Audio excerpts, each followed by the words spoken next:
परिणाम का हक है जो हम उन्हें दिलाकर रहेंगे। माननीय अध्यक्ष महोदय, राजनीति में सबसे महत्वपूर्ण चीज योग्यता और नेतृत्व क्षमता होती है। यदि सीटें आरक्षित कर दी जाएंगी तो कई बार योग्य उम्मीदवारों को अवसर नहीं मिलेगा। लोकतंत्र में वही व्यक्ति चुना जाना चाहिए जो जनता की समस्याओं को अच्छे से समझ सके और उनका समाधान कर सके। इसीलिए चुनाव का आधार केवल प्रतिभा और मेहनत होना चाहिए, आरक्षण नहीं। माननीय अध्यक्ष महोदय, आज भी कई महिलाएं सामाजिक दबाव, आर्थिक कमजोरी है, अवसरों की कमी के कारण राजनीति में नहीं आ पाती। आरक्षण उन्हें आगे आने का अवसर देगा। इससे संसद और विधानसभाओं में महिलाओं की संख्या बढ़ेगी और उनकी बात होगी। इससे रूढ़िवादी सोच कमजोर होगी। पंचायतों की तरह राष्ट्रीय स्तर पर भी महिलाओं का नेतृत्व सामने आएगा। माननीय अध्यक्ष महोदय, यदि संसद और विधानसभाओं में महिलाओं के लिए सीटें आरक्षित होंगी तो कई योग्य पुरुष उम्मीदवार चुनाव नहीं लड़ पाएंगे। इससे उनके अवसर कम हो सकते हैं। लोकतंत्र में सभी को समान अवसर मिलना चाहिए। आरक्षण के कारण कुछ लोगों के अधिकार सीमित हो सकते हैं जो उचित नहीं है।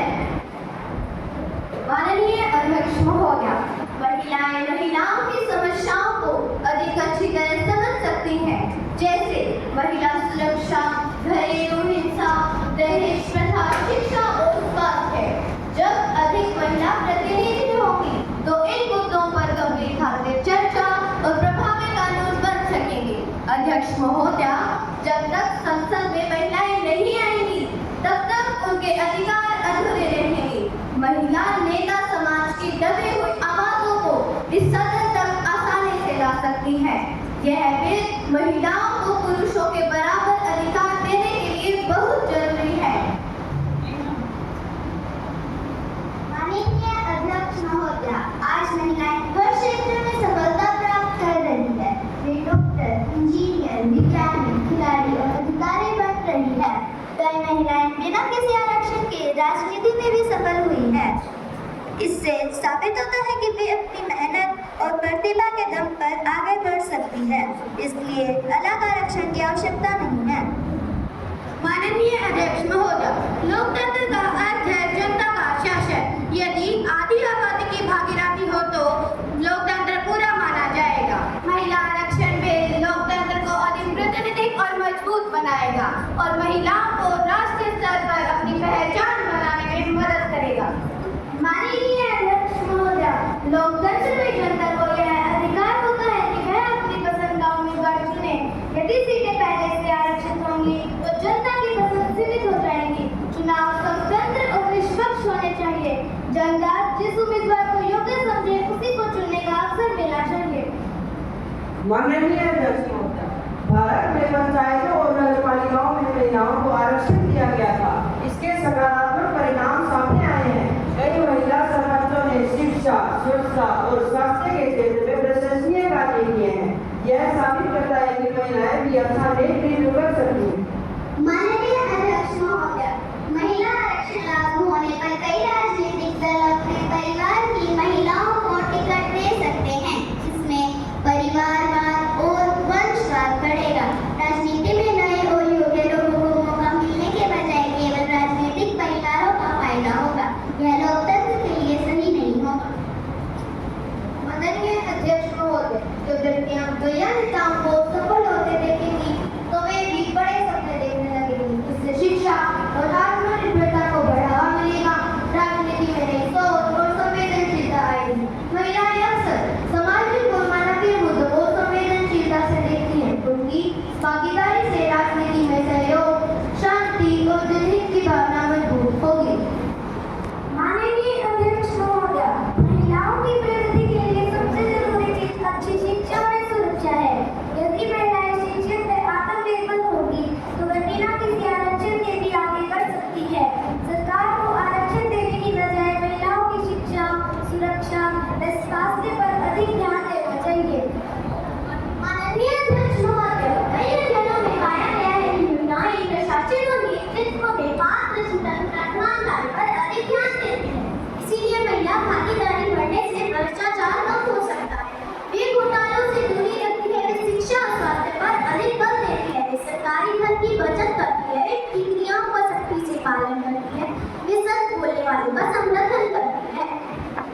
आरक्षण केवल एक अस्थायी उपाय है।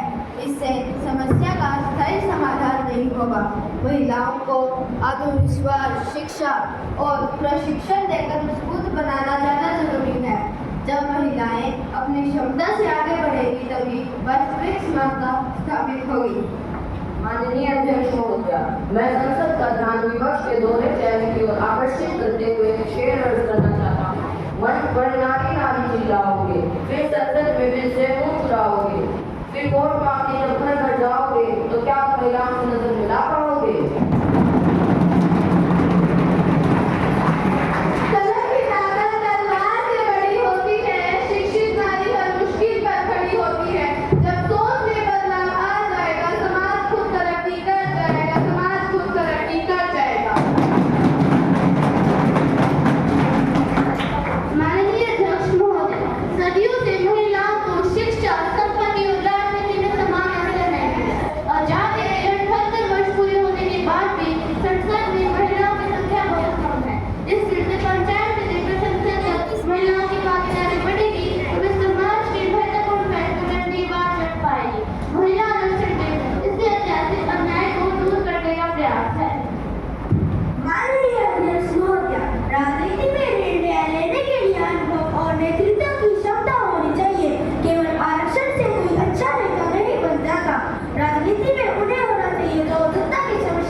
महिलाओं की भागीदारी बढ़ने से महिला सुरक्षा, घरेलू अहिंसा और निरंतर जैसे मुद्दों पर कड़े और प्रभावी कानून बनेंगे।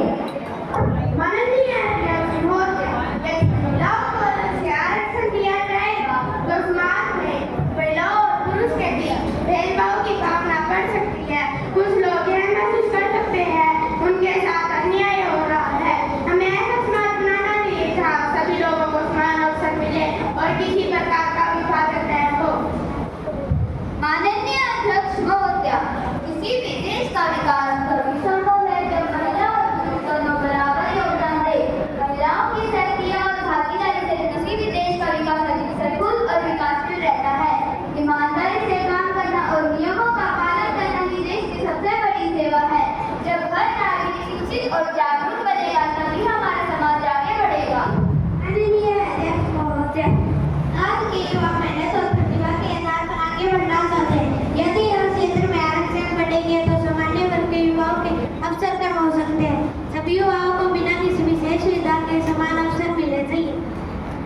माननीय अध्यक्ष महोदया, राजनीतिक आरक्षण से महिलाओं को राष्ट्रीय स्तर पर पहचान मिलेगी, जिससे उनका सामाजिक और आर्थिक सशक्तिकरण तेज होगा। महिलाएं शिक्षा, स्वास्थ्य, पोषण, बाल विकास, महिला सुरक्षा और स्वच्छता जैसे मुद्दों पर अधिक संवेदनशील नीतियां बना सकेंगी। माननीय अध्यक्ष महोदय, यदि राजनीतिक दल सच में महिलाओं को आगे बढ़ाना चाहते हैं तो वे स्वयं अधिक महिलाओं को टिकट दे सकते हैं। इसके लिए अलग कानून बनाने की कोई आवश्यकता नहीं है। राजनीतिक दलों को अपनी सोच बदलनी चाहिए और योग्य महिलाओं को अवसर देना चाहिए। माननीय अध्यक्ष महोदय, राजनीति में महिलाओं की उपस्थिति से चर्चाओं का स्तर बेहतर होता है और अनुशासन बढ़ता है। उनका शांत दिल और देश में बेहतर निर्णय लेने में सहयोग करता है। यह बिल केवल छह महिलाओं के लिए ही नहीं बल्कि हर वर्ग की महिलाओं को सशक्त करने के लिए है। इससे राजनीति के दरवाजे कानून बेटियों के लिए भी खुलेंगे। माननीय अध्यक्ष महोदय, भारत के कई ग्रामीण क्षेत्रों में महिलाओं को शिक्षा और जागरूकता की कमी से जूझ रही है। ऐसे में आरक्षण का पूरा लाभ सही लोगों तक नहीं पहुंच पाएगा। इसलिए महिलाओं को शिक्षित और जागरूक बनाना अधिक आवश्यक है।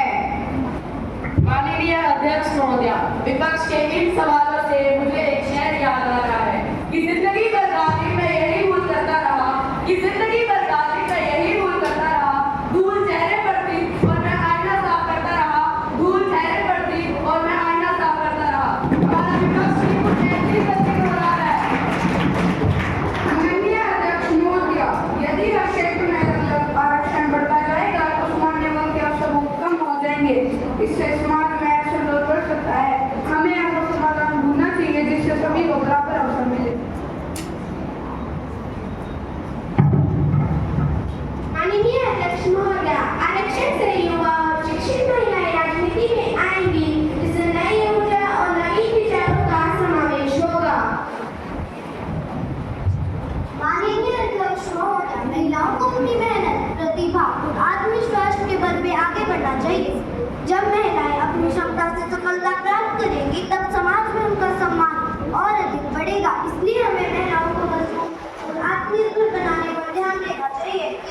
आरक्षण पर नहीं।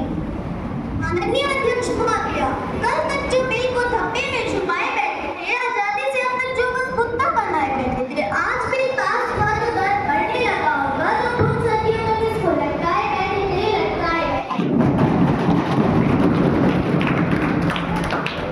माननीय अध्यक्ष महोदय, संख्या बढ़ाना ही पहला कदम है। जब संसद में महिलाओं की संख्या बढ़ेगी तभी शिक्षा, रोजगार और सुरक्षा जैसे मूल मुद्दों पर महिलाओं की नजरिए से बजट और काम बन सकेंगे।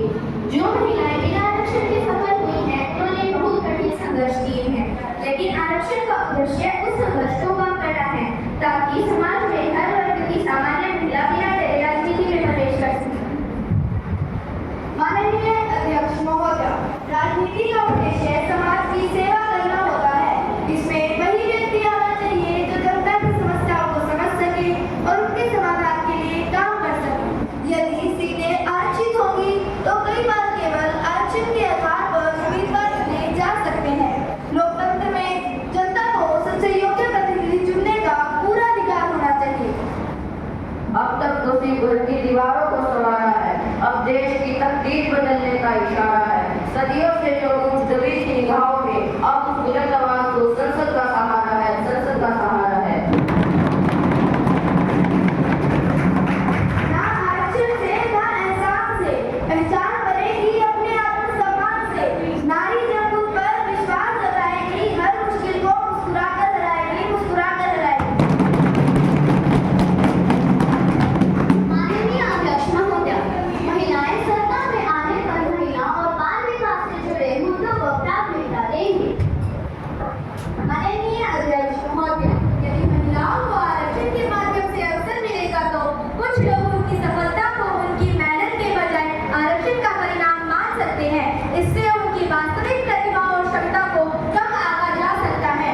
महिलाओं को अपनी वास्तविक प्रतिभा और योग्यता और क्षमता से आगे बढ़ने का मौका मिलना चाहिए। माननीय अध्यक्ष महोदय, नेतृत्व केवल अनुभव से नहीं बल्कि संवेदनशीलता और निष्ठा से आता है। महिलाएं स्वाभाविक रूप से कुशल प्रबंधक होती है और उनका सदन में होना देश के राजनीतिक ढांचे को और अधिक पारदर्शी और अनुशासित बनाएगा। आरक्षण समाज को बांटता नहीं है बल्कि हाशिए पर खड़ी आबादी को मुख्य धारा से जोड़ता है। जब महिलाएं निर्णय लेने की प्रक्रिया में शामिल होगी तो समाज में उनके प्रति सम्मान बढ़ेगा और भेदभाव कतई कम होने लगेगा। माननीय अध्यक्ष महोदय, हमारा संविधान पुरुष और महिला दोनों को समान अधिकार देता है। महिलाओं को मतदान का अधिकार, चुनाव लड़ने का अधिकार और हर क्षेत्र में आगे बढ़ने का अवसर पहले से ही प्राप्त है। इसलिए अलग से आरक्षण देना आवश्यक नहीं लगता। हमें कानून से ज्यादा समाज की सोच बदलने की आवश्यकता है।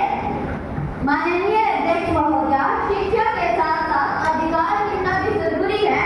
शिक्षित महिलाएं जब आरक्षण के माध्यम से राजनीति में आएंगी तो वे अपनी शिक्षा का प्रयोग समाज की बुराइयों को जड़ से मिटाने के लिए कर पाएंगे। यह भी सुनिश्चित करेगा कि महिलाओं की भागीदारी केवल प्रतीकात्मक न रहे। जब सैद्धांतिक रूप से सीटें आरक्षित होगी तो महिलाओं के पास अपनी बात रखने और निर्णय लेने की वास्तविक शक्ति होगी। देश ही तभी सुरक्षित होगा जब देश के निर्णय लेने में महिलाओं के भी विचार शामिल होंगे। महिलाएं स्वाभाविक रूप से शांति और विकास की पक्षधर होती है, जो भारत के उज्जवल भविष्य के लिए अनिवार्य है। माननीय अध्यक्ष महोदय, प्रतिस्पर्धा व्यक्ति को मेहनत करने और बेहतर करने के लिए प्रेरित करती है। यदि सीटें पहले से आरक्षित होगी तो सिर्फ प्रतिस्पर्धा कम हो सकती है।